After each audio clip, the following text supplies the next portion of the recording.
What's up, YouTubers? Raw tonight.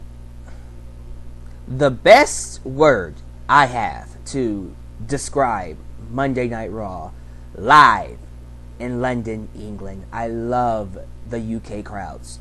They are awesome. Very passionate. And for the most part, they always tend to echo my views as a wrestling fan. But despite the crowd, despite some good stuff, Raw tonight was meh. That's the best word I have to pretty much encapsulate this episode of Raw. April 13th of 2015. Meh. It wasn't a great show. It wasn't good. You won't remember it.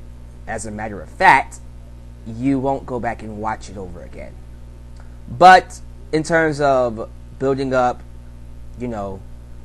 Extreme Rules and giving some development in terms of character and direction for some superstars, I thought it was decent enough to at least talk about. So I'll do my best to bring some energy to this review and skip over some stuff I just thought was meh. But for the most part, I didn't think the show was really anything above average. I mean, we opened up with the United States Championship Challenge. John Cena came out to the John Cena sucks, John Cena sucks. I think that is actually a mainstay now. That is the new You Suck for Kurt Angle's theme song kind of chant. That's pretty cool. Anytime the audience boos John Cena, you know he is going to kiss up to them so they will cool down. But what he said tonight, I agreed with. Why is it that WrestleMania has never come to London? Maybe it's because of, well, part of the reason is, timing issues and pay-per-view ordering. But here's the thing. Now that they have the network, the pay-per-view stuff shouldn't be an issue. You know what I'm saying? It's over their network. So I think now is a great time to at least try it. Couldn't hurt to have a WrestleMania in London. I would love for it to be in London at least once, at least overseas. Now, I'm pretty sure he said that just to cool the crowd down, but he's right. I think WrestleMania does deserve to be in London. But there are people backstage who choose to wait. Just like Rusev chooses to wait to fight John Cena at Extreme Rules. That's what he said. Bad News Barrett comes out to answer the challenge. The crowd went nuts. Bad News Barrett continues to not use his catchphrase. He is still not saying, "I'm afraid I've got some bad news," because the WWE is stupid. They don't want their heels to be interesting or stand out. It's dumb. I really don't understand. Here's my thing. If he's not going to use the catchphrase, "Bad news, I'm afraid I got some bad news," why is he called Bad News Barrett? Just go back to being Wade Barrett. You know what I'm saying? I just will never understand that. Why can't the heels be interesting? I'm not complaining. I'm not saying that it ruined this match. The match was still good. Wade Barrett looked like a beast. He kicked out the attitude adjustment. He hit him with everything. His Winds of Change, his Wasteland, and his Bullhammer. And John Cena kicked out of all of it because it's John Cena. Cena wins with the AA. And yeah, Wade Barrett looks good in his own hometown, even in defeat. So matches like these will help me get used to John Cena as the United States champion. But I like how after the match, you have Lana go out there. She gets a huge reaction because Lana's over. She's almost, I'm not going to say she's Sable, but she's becoming that Sable figure. Every time she appears, she kind of overshadows the person she's working with. But Rusev attacks John Cena from behind with a chain, which then leads the announcers to actually tell us that Rusev and John Cena will have a Russian chain match. I'm assuming it's like a regular chain match. They're tied by a chain around their wrists, and they can't get away from each other. And I don't know if it's pinfall and submission or touch turnbuckle pads. I don't know. We'll see what happens, but could be good. Look forward to it. It's something different, and I like things that are different. Then we get a Divas Battle Royal to determine who fights Nikki Bella at, Extreme Rules. And the only one to get an entrance is Paige. Now, despite this, I thought Naomi was still going to win, which would have made sense because she's beaten Nikki Bella multiple times over the last month or so. So maybe, just maybe, she would win. She didn't. Paige beat her, which I'm happy with because Paige is awesome and she's hot and everybody loves her. So yeah, it was smart to go with Paige. But what happened afterwards made me really happy. So she cuts her promo talking about how she came up, she loves the wrestling business, and this is my house and stuff like that. And then all of a sudden, Naomi attacks her from behind, beats her down. She was pissed. Throws her over the barricade and stuff like that. It was a beat down. And I'm thinking, wow, a heel turn? I didn't see this coming. I did not expect it to happen. But then she cut a promo backstage. And this promo she cut, legit. She talks about how wins and losses don't matter anymore because she has beaten Nikki multiple times and still has to earn a shot. She should already have a shot. And she talks about how AJ and her have been in the company around the same time. AJ leaves and gets considered a legend while she is still there. She won NXT. Well, she didn't win NXT, but she did better than her on NXT. And then brought up the fact that, she's been way too nice. And from now on, she is going to take. Because she is tired of being overlooked. Legit. I respect it. I relate to it. I understand. I think Naomi turning heel is a good move. It gives her something different to work with.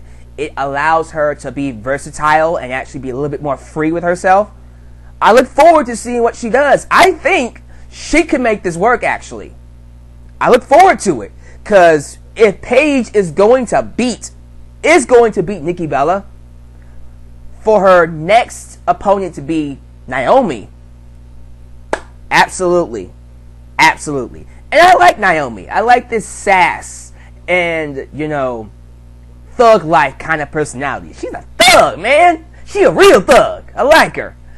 She gonna be awesome. I think she's gonna be great.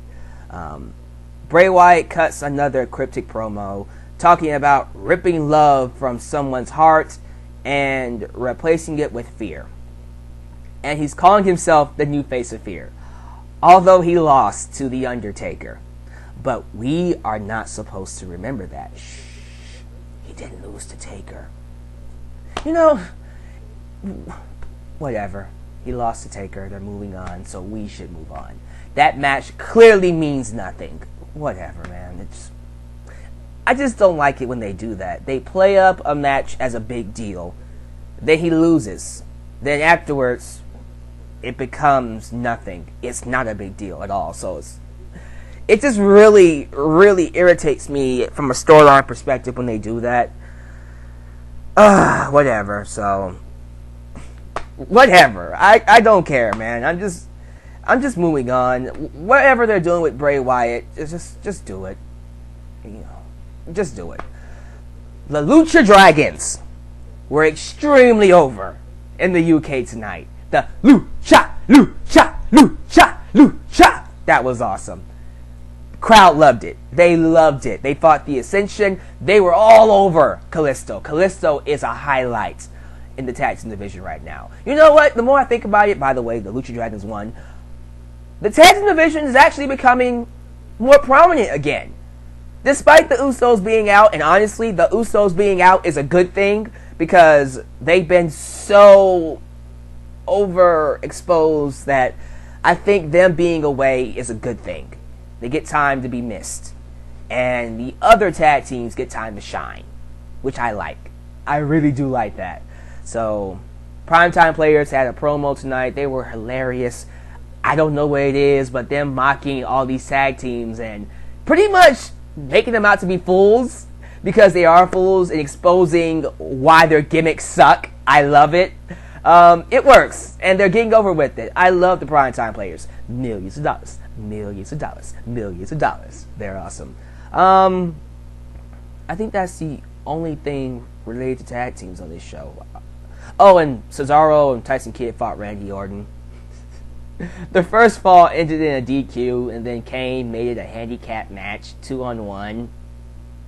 It was a sloppy match. Orton beat him. Nothing else to talk about. Not a good way to portray your tag team champions either.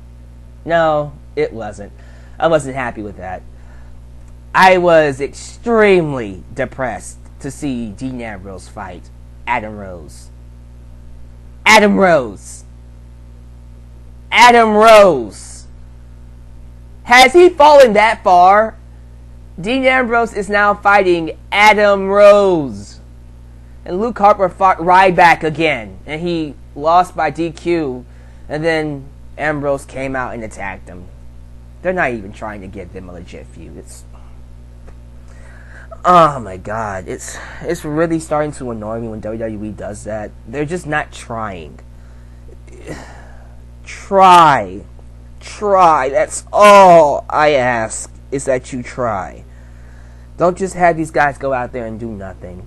Why is Stardust fighting Fandango? I know why he was out there. So the crowd can go da da da da da da da da da. Fandangoing. They brought that back for one night. I'm pretty sure it was for one night. I doubt he'll be doing this over and over again. It was just for one night. We'll see what happens. And then Miz and Mizdow fought again in a random one-on-one match. The only difference is Mizdow had Summer Rae, and he's still called Mizdow. Why? Can he go back to being Damien Sandow now? I don't get it. Why can't he just be Damien Sandow? Why is he still called Damien Mizdow? Literally no progression in the feud. Mizdow just beats Miz. So, I guess they will have a third match, a rubber match at Extreme Rules. Stipulation is what? I don't know. I don't know what they're doing, man. They're not even trying. You can just tell by what I'm talking about, they did not try tonight. So if you thought Raw was dull, I understand. It really didn't progress much. But the segment that really annoyed me, beyond just, oh my god. Okay, so Roman Reigns had a promo segment in front of the UK audience, which was not the best thing for him at all. He tried to make it work. I'll give him credit for trying. He tried to interact with the audience, and they were nice. A little bit. They booed his ass, though. He barely got a reaction. He got booed. I heard a few fans cheering him, but it was like... It's like that high school crowd where everyone boos you, but like one or two or three of your friends are cheering you on because it's you. That's what that is. I don't remember what he talked about. He talked about how he survived WrestleMania and how he came that close to beating Brock Lesnar. No, you didn't. Yeah, you had him on the ropes, but he kicked out of your spear and your freaking 3 Superman punches, and then he still hit you with an F5. So, you didn't have him on the ropes, dude. He had you on the ropes, last I checked. Then Seth Rollins cashed in. Yeah. So, I don't know what he's talking about, oh, he almost had him. So this whole thing about, I almost had him. I almost had him. No, you didn't. You didn't have shit, dude. You didn't. At all. And then Big Show comes on the Titantron. He yabbers some crap. And then Big Show comes on the Titantron. He yabbers some crap about embarrassing Roman Reigns. There was a thank you Big Show chant because he stopped Roman Reigns from being world champion. UK, man. The UK crowd doesn't like Reigns at all. But then Big Show comes out. But then Roman Reigns threatens Big Show with Jumbotron. What the? Oh, Jesus Christ. Then he goes backstage. He gets knocked from the curtains by Big Show and then gets chokeslammed on a car. Not the stage, which would have hurt more, or off the stage, which would have hurt even more, on the car. Okay. So it looks like we're going to get Big Show versus Roman Reigns at Extreme Rules.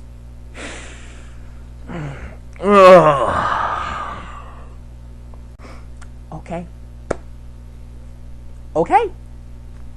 Do whatever you want. Go ahead. Because clearly this company is stubborn with pushing Roman Reigns as the new top face of the company. And they are going to continue killing him.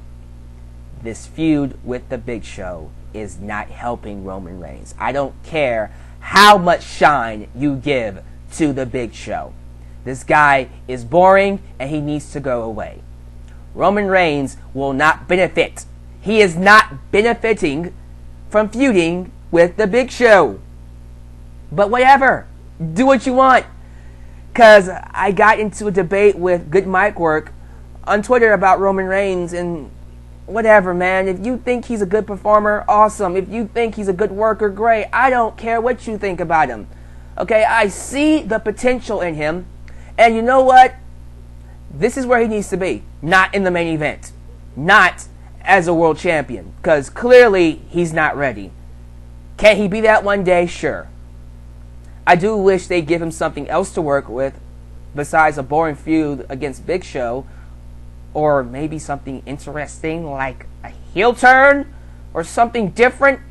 Oh my God, but no, we gotta continue to go against the grain and try to make him a face when nobody likes him, clearly. Yeah, he has a few fans, but the majority of the fans have rejected him. So, okay, let's continue to push him as someone the fans like when clearly the fans don't like him. Oh, the Lex Man, he gets over on house shows. That's great.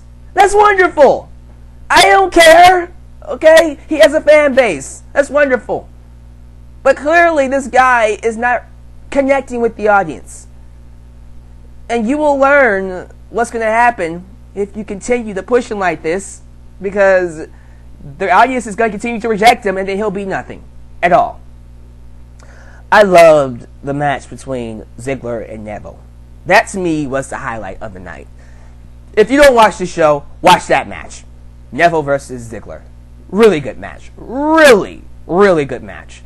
Oh, and, yeah, the stuff with Seth Rollins and Orton. So, Kane was in charge tonight. Triple H and Stephanie didn't want to come to the UK because they're assholes. And Kane, being the something of operations, I don't even know what he's called anymore. But he's in charge. Makes 2 matches. Orton fought Cesaro, like I said, and he beat them, Cesaro and Tyson Kidd. But originally, Rollins was going to fight Ziggler.